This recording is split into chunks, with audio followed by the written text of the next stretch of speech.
హల్లెలూయా హల్లెలూయా. దేవునికి స్తోత్రం. మీకు అందరికీ కూడా నా యొక్క శుభాభివందనాలు తెలియజేస్తున్నాను. ప్రియ దేవుని సంగమ, అనుదిన ఆత్మీయ ఆహారముగా ఈరోజు దేవుని యొక్క వాక్యము సమూయేలు మొదటి గ్రంథము 2వ అధ్యాయము 3వ వాక్యము. ఆయనే క్రియలను పరీక్షించువాడు. హల్లెలూయా. దేవునికి స్తోత్రం.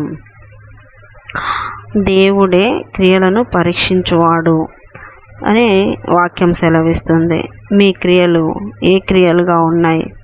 మిమ్మల్ని పరీక్షించే ఒక దేవుడు ఉన్నాడు. ఆయనే నజరేయుడైన యేసయ్య. ఆయన మీ క్రియలను పరీక్షిస్తున్నాడు. ఆయన మీ క్రియలను చూస్తూ ఉన్నాడు. ఆయన మీ క్రియలను పరీక్షిస్తున్నాడు. ఎందుకంటే ఆ క్రియలు చెడ్డవా మంచివా? ఒకవేళ ఏ క్రియలు నువ్వు చేస్తే ఆ క్రియల ఫలము ఆయన ఇచ్చేవాడై ఉన్నాడు కనుక ఆయన నువ్వు చేస్తున్న ప్రతి క్రియను ఆయన చూస్తూ ఉన్నాడు.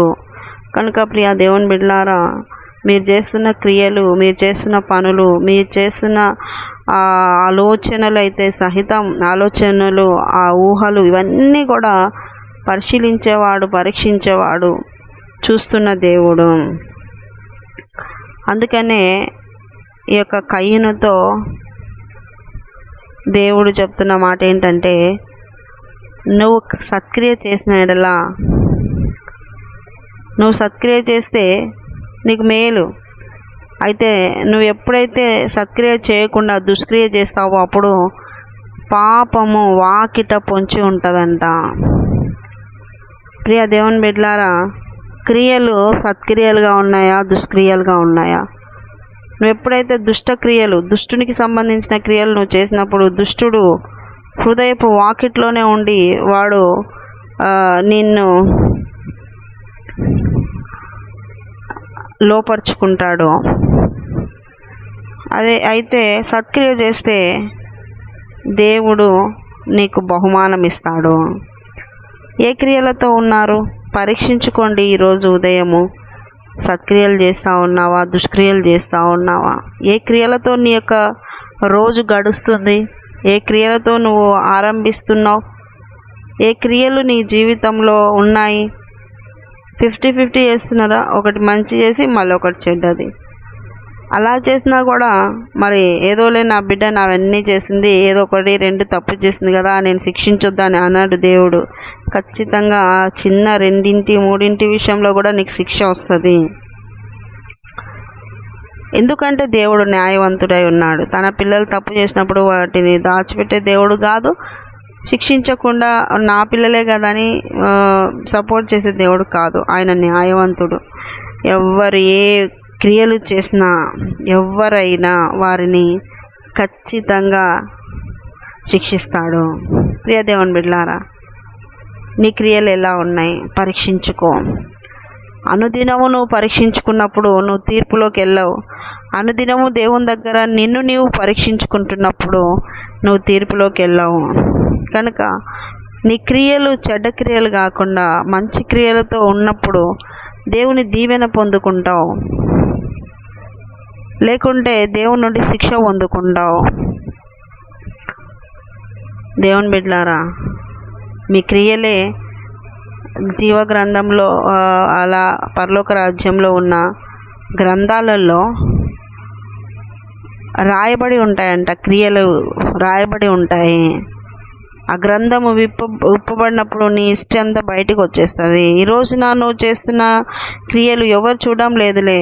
భార్యకి తెలియకుండా భర్త, భర్తకు తెలియకుండా భార్య, తల్లిదండ్రికి తెలియకుండా పిల్లలు. మరి ఏ క్రియలు కలిగి జీవిస్తున్నారో, ఏ క్రియలతో నీ జీవితాన్ని మరి నడిపిస్తున్నావో, జరిగించుకుంటున్నావో ఎవరికి తెలియదులే అనుకుంటున్నావేమో. ఎవరికి తెలియకుండా నేను చాలా చక్కగా జ్ఞానంగా మేనేజ్ చేస్తున్నానులే అని అనుకుంటున్నావేమో. నీ తల్లిదండ్రి, ఒకవేళ నీ పెద్దవాళ్ళు, మీ ఇంట్లో వాళ్ళు సెల్లు జ్ఞానము లేదేమో.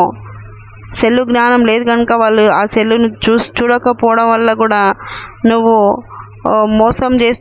మోసం చేయనట్టుగా నటిస్తూ మోసం చేస్తున్నావేమో. నువ్వు చేస్తున్న క్రియలు, నువ్వు ఏదైతే చేస్తున్నావో పరీక్షించుకో. నీ తల్లిదండ్రి, నీ వాళ్ళు, దగ్గర వాళ్ళు ఒకే ఏక శరీరం అన్న భార్యాభర్తల మధ్య కూడా ఈ మధ్య రహస్యాలు ఉంటే అవి తెలియదులే అని అనుకోవచ్చు పార్ట్నర్స్కి, కానీ ఆ దేవాది దేవుడు నీ క్రియలను పరీక్షిస్తూనే ఉన్నాడు, చూస్తూనే ఉన్నాడు, నీ వైపు చూస్తూనే ఉన్నాడు.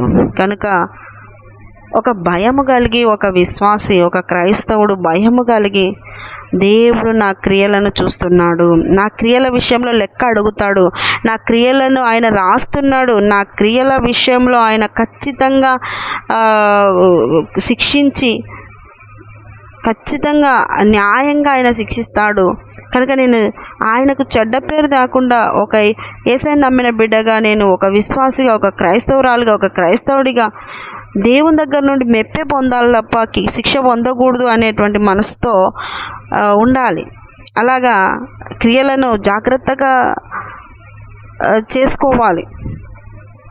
దేవుని వద్ద నుండి బలా నమ్మకమైన మంచి దాసురాలా నా బిడ్డ అని అనిపించుకోవాలనే తప్ప చెడ్డ దాసుడా అని అనిపించుకోకూడదు. అలాగా అనిపించుకునే క్రియలను చేయకూడదు. మంచి క్రియలు చేసి మెప్పు పొందాలి, ఘనత పొందాలి. కనుక మెప్పు, ఘనత, దేవునికి మహిమ వస్తుంది. నువ్వు ప్రవర్తించేటువంటివి నీ క్రియల వల్ల దేవునికి మహిమ వస్తుంది, సాక్ష్యం వస్తుంది, మీ వల్ల దేవునికి మంచి పేరు వస్తుంది. అదే మీ వల్లనే చెడ్డ పేరు కూడా వస్తుంది, దేవునికి అపకీర్తి వస్తుంది. కనుక యేసయ్య పేరు చెప్పుకొని యేసయ్యకి చెడు పేరు తెస్తావా, మంచి పేరు తెస్తావా? యేసయ్య బైబిల్ పట్టుకొని వాక్యం చదువుతూ, యేసయ్య చర్చికి వస్తూ, యేసయ్య మందిరంకి వచ్చు బల్లలో చేయేస్తూ మరి మంచి పేరు తెస్తావా, చెడ్డ పేరు తెస్తావా? నీ క్రియల వల్లనే అది నిర్ణయించబడుతుంది. కనుక నీ క్రియలను నువ్వు పరీక్షించుకో, నీ క్రియల విషయంలో జాగ్రత్తగా ఉండు. నీ క్రియల విషయంలో నువ్వు జయించలేనప్పుడు, ఒక పాపం కానీ ఒక క్రియ మంచి క్రియ చేయాలనుకున్న చేయలేకపోయినప్పుడు నువ్వు ప్రభు దగ్గర ఒప్పుకో, ప్రభు నేను ఇలా చేయలేకపోతున్నా, నేను మంచిగానే ఉండాలనుకున్నా కానీ నేను ఉండలేకపోతున్నా, నాకు సహాయం చేయవా అని ఆయన పాదాల దగ్గర బోర్న ఏడ్చేసేయండి. నీ బలహీనతలన్నీ చెప్పుకొని అప్పగించుకోండి.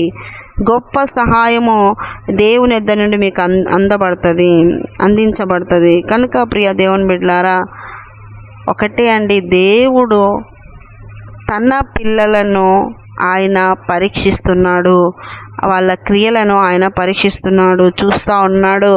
మంచివి చేస్తారా, చెడ్డవి చేస్తారా, పరిస్థితులను అనుమతించి ఆయన పరీక్షిస్తున్నాడు, పరిస్థితులు అనుమతించి పరీక్షిస్తున్నాడు, పరిస్థితులలో కొరతను అనుమతిస్తున్నాడు, ఇబ్బందులను అనుమతిస్తున్నాడు, బాధలను అనుమతిస్తున్నాడు, అనారోగ్యాలను అనుమతిస్తున్నాడు. అప్పుడు నీ క్రియలు ఎలా ఉన్నాయో ఆయన పరీక్షిస్తున్నాడు. కనుక పరిస్థితులు ఏవైనప్పటికీ, పరిస్థితులు ఏవైనప్పటికీ, సిచ్యుయేషన్స్ ఏవైనప్పటికీ మనస్సు మారకుండా, క్రియలు మారకుండా దేవుని పోలిన వారై నడుస్తూ సాక్షులుగా ఉండాలి.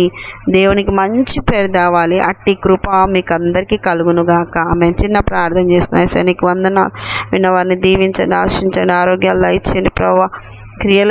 క్రియలు చక్కగా ఉండనట్లు, క్రియల ద్వారా మెప్పు పొందినట్లు, మరి క్రియల ద్వారా నీకు మహిమ ఘనత తెచ్చేటువంటి బిడ్డలుగా విన్నవారిని మార్చి ఆరోగ్యాలతో నింపి బలపరచమని, రాకడికి సిద్ధపరచమని యేసు పరిశుద్ధ నామమున అడుగుతున్నాం మా తండ్రి.